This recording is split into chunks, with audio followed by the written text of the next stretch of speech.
5, ambulance 5, boat 5, tower 1 with the mule, car 4, boat 5 is safety. Respond the area of Sewell's Falls Dam for 1 in distress in the water. Repeat, engine 5, ambulance 5, boat 5, tower 1 with the mule, car 4, boat 5 is safety. In the area, Sewell's Falls Dam, report of 1 in the water in distress. Tower 1, utility 1, UTV 1, you're responding. Utility 1, continue all the way down to the entrance. Concord engine 5 to fire alarm. Today we'd like to discuss water safety. It's a consideration for everybody because your life depends on it. Concord engine 5 to fire alarm. Channel 5. For the drill, go ahead, engine 5. Station 5 is off on scene. We're going to be deploying the raft. Good afternoon, Derek Kelleher, Battalion Chief with the Concord Fire Department. Approximately 10 people across the U.S. die every single day due to unintentional drownings. That's over 3,500 unintentional drownings a year.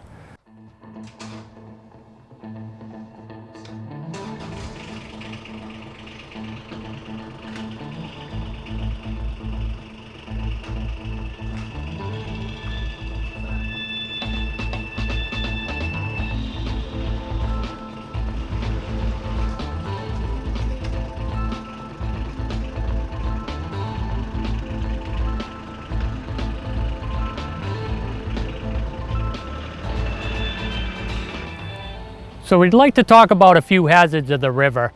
A lot of hazards on the river can be very unpredictable to most people.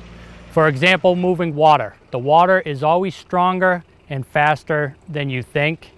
It may look calm on the surface. It may look calm and very weak current.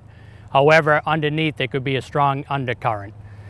The second hazard are water entrapments and obstructions that are underwater. Today you can see a lot of rocks and debris in the river. However, they are still there when the water level comes up and it's underneath, which can become entrapment hazards. For example, putting your feet down, if you get washed down river, you could possibly get trapped. Changing conditions, the water level and the current change depending on the season, heavy rainfall in the area. There's also different current and depth step from step. Today, you could be swimming in an area, enjoying shallow water, calm water. The very next step you take could possibly be over your head with a strong current. The last hazard is cold water. The water here is colder than you think. Oftentimes in New Hampshire, the majority of the year, the water is considered cold water, which will affect your ability to swim and self-rescue. We'll be deploying UTV 1.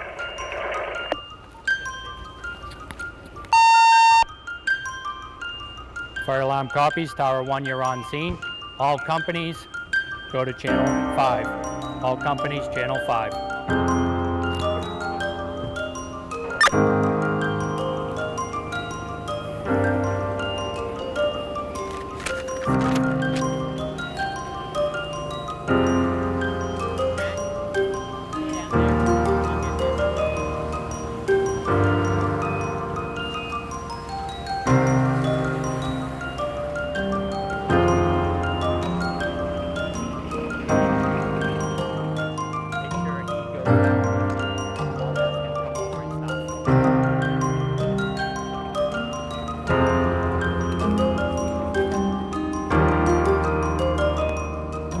So over here, the crew has decided, because of the water conditions, they are leaving the boat with the motor on it, and they are deploying the raft to paddle through the conditions.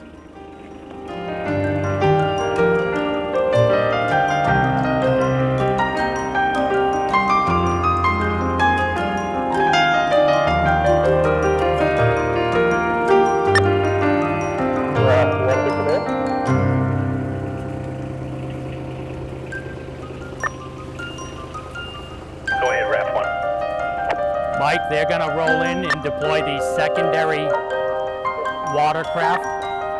Left one will be headed to the north side. Dan, left. Yeah. Paramedic, ambulance, driver, stop.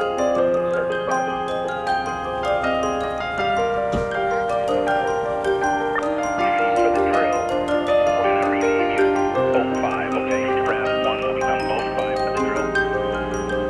Just deal with the ambulance away. So we have the off-road vehicle here. The mule is heading down the trail. They also have an inflatable boat on the back there that they're going to deploy as a backup crew, secondary, and come from below the reported area.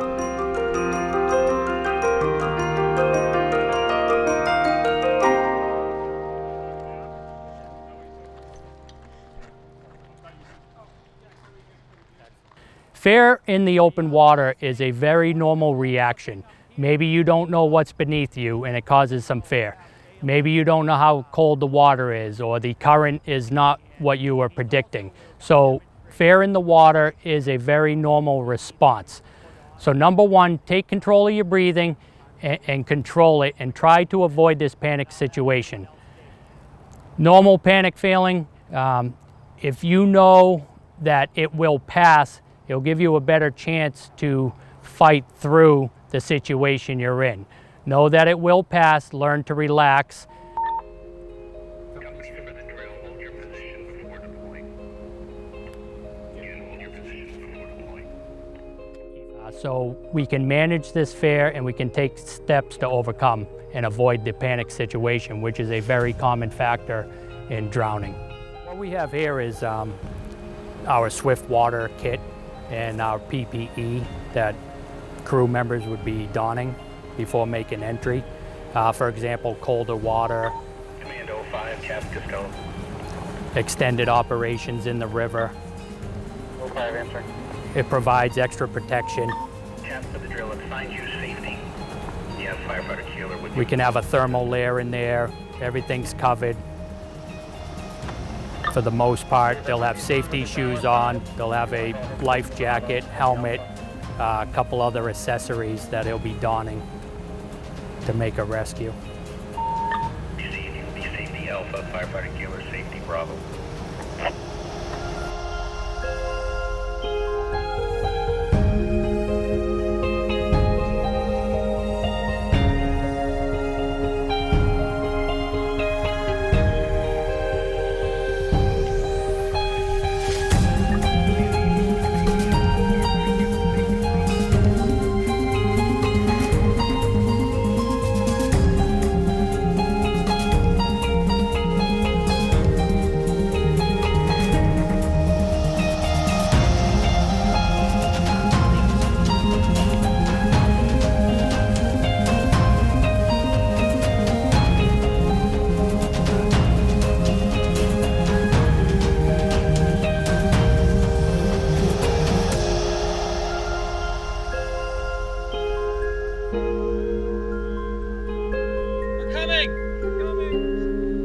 Stay where you are. And on the incident command side of it, like he said, you're painting a picture for him. So you're trying to help him do his job. So getting eyes on whatever the situation is and remembering that's important not only to you, you know what's going on, it's in front of you, so it's important for you to relay that back right from the get-go. Maybe there's potential multiple patients in the water. Okay, do we need to get another ambulance en route? Do we need to get another boat? Benchmarks, longer incidents, tower crew, you set out on the mule, you're in position, like giving that benchmark that you're now entering. Because it's easy to get so task-minded that you take off and do your operation, but it's important for you to share key points that it's important for everyone else to know. So for RAF 5 to know, okay, we got a safety downstream. If something doesn't work out just right here, we have a problem with our boat or motor, I know there's a safety right there and you can start communicating. Very good. So Ryan now would be ready to go assist with all his personal protective equipment. Excellent. Thanks, Ryan. So one thing we want to talk about here is the chain of drowning survival. Recognize the signs of when somebody's in trouble and shout for help. Not everybody is playing or failing in the water, so just make sure before you dismiss that somebody's in trouble or not, that you recognize that if they are in trouble. If you're gonna make a rescue somebody in the water, make sure you're not putting yourself in danger. Ask somebody to call for help, to call for emergency services. If you find that you are alone and you're giving care or making a rescue, give care with hands-only CPR or rescue breathing for 2 minutes prior to calling for help if you find yourself alone. Begin rescue breathing in CPR or hands-only CPR as soon as possible on a drowning victim or patient. Use an AFD if available prior to transfer to care to advanced life support. For Station 5 rolling in here, we know, we kind of monitor the condition of the river, so you knew what to expect today. It's important sometimes to do a quick recon. What is the most appropriate piece of equipment to deploy? Are we putting the boat in when we shouldn't be and we know we're not going to get anywhere? These are all decisions that you start making when you're first due. Okay, maybe the raft is more beneficial. Maybe you heard, the tower wasn't in quarters and you know you're going to need a second boat. These are important things for the company officers to be aware of because you know where our equipment is. I think it was challenging for us. We were in 3 weeks ago, 2 weeks ago, and the river, we always say it always changes. It's drastically changed. It's very low now. We got hung up on 3 or 4 rocks that we would have never got hung up on last week. So it was just challenging, trying to figure out those conditions today and then make it work for us.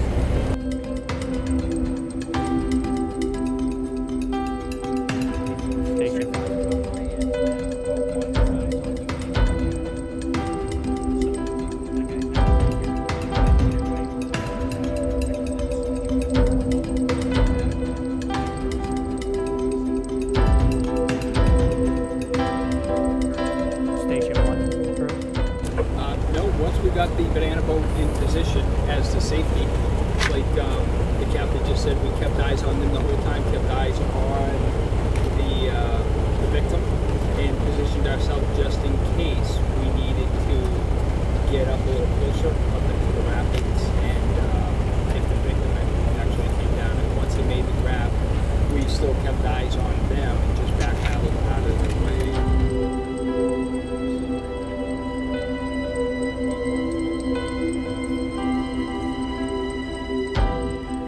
It takes time for emergency personnel. It takes time to receive notification by the time somebody calls for help. It's going to take time to respond, and it's also going to take time for emergency personnel to locate.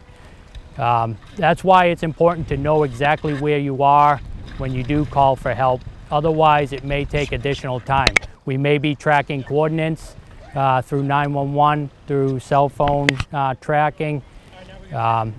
We may be going off of clues. If you can say you see something on the background, we're trying to piece it together. So it is going to take time to locate. The other thing that's going to take time is access. Is there access for emergency personnel? Are we launching a boat because that's our best access? Are we launching an off-road vehicle to go down into a trail? Are we setting up a rope system and lowering rescue personnel down directly in the area? So it's going to take time to access. It's going to take time to stabilize any patients or victims. It's going to take time to treat them. It's going to take time to extricate and transport anybody for further care. So remember, it takes time for personnel, so we ask you to stay safe, avoid the common causes of drowning, learn how to swim, learn various techniques in the water, and learn CPR.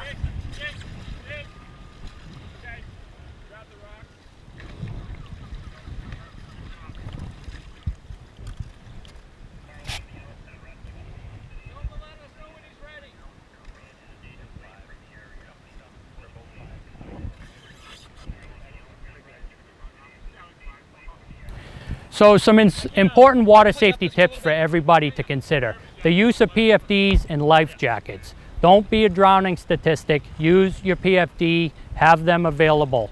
Learn how to swim. Learn how to swim in moving water, learn different techniques, learn how to float, learn how to aggressively swim, learn CPR. It could save a life while waiting for help. Avoid alcohol and drugs before and during time spent in and around the water, and use a buddy system. Don't ever go swimming alone.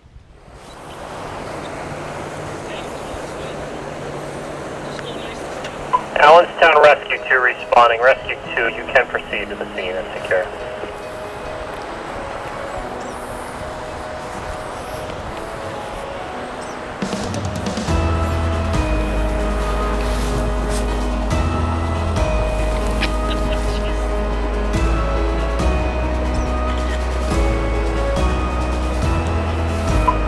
Absent engine 1 on scene.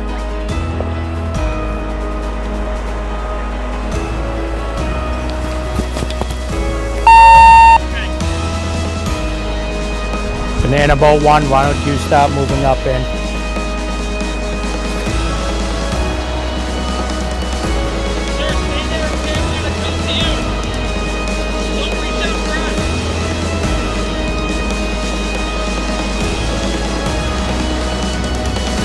Over on our right, Mike, we do have the backup crew.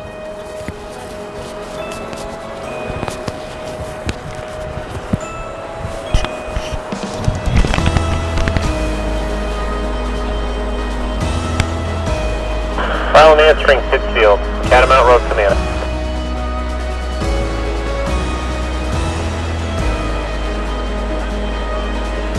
Affirmative.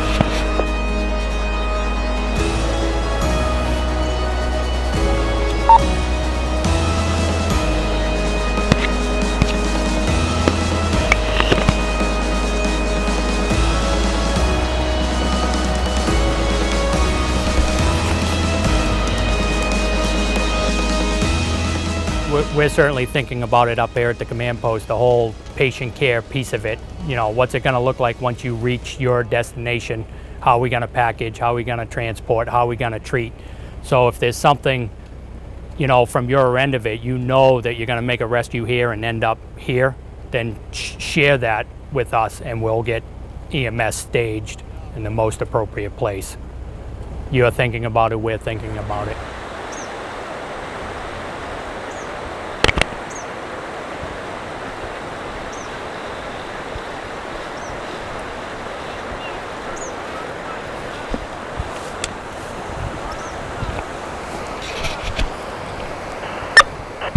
Command from Boat 1.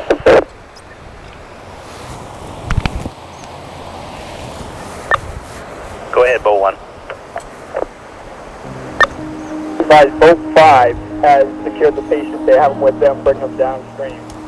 We'll wait here for a patient condition from them.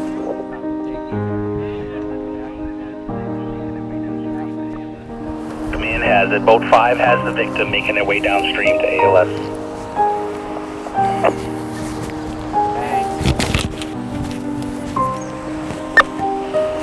Boat 5 to commit.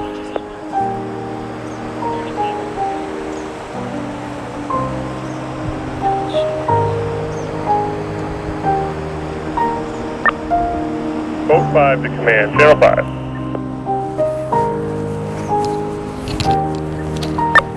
Command answering Boat 5. Boat 5 has made the rescue, secured the patient in the boat. The patient is conscious and alert. We're making our way out to the UTV now.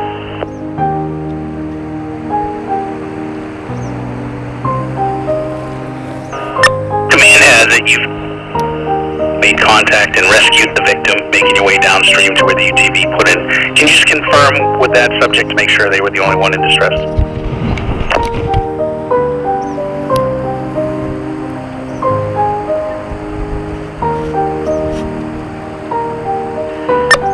Boat 5 to command, single victim.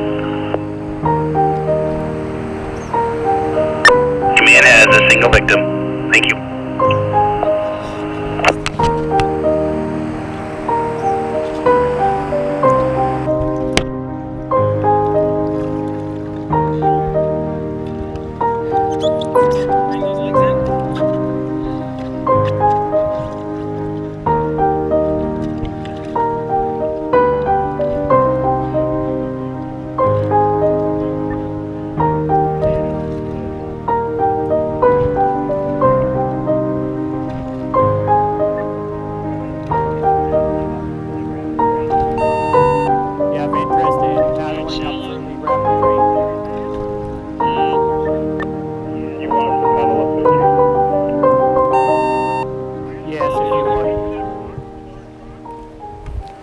So a few things that you need to ask yourself before heading out to enjoy the water recreationally, whether you're with a big crowd, small crowd, there's a couple of important questions to ask.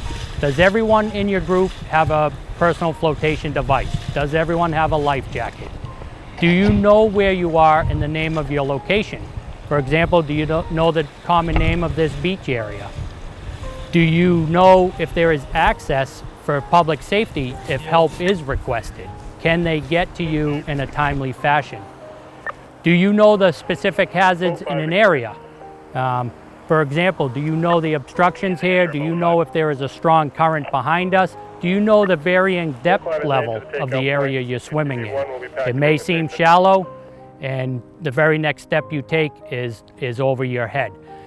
Do we know the swimming ability of everybody with you? If you're going out with a group of friends, you certainly do not want to put anyone in a bad area who's not comfortable swimming. So these are questions that you need to ask ahead of time and know the ability of everybody with you, their ability to swim. And do you have a swim buddy? These are important questions to ask before you enjoy time on the water.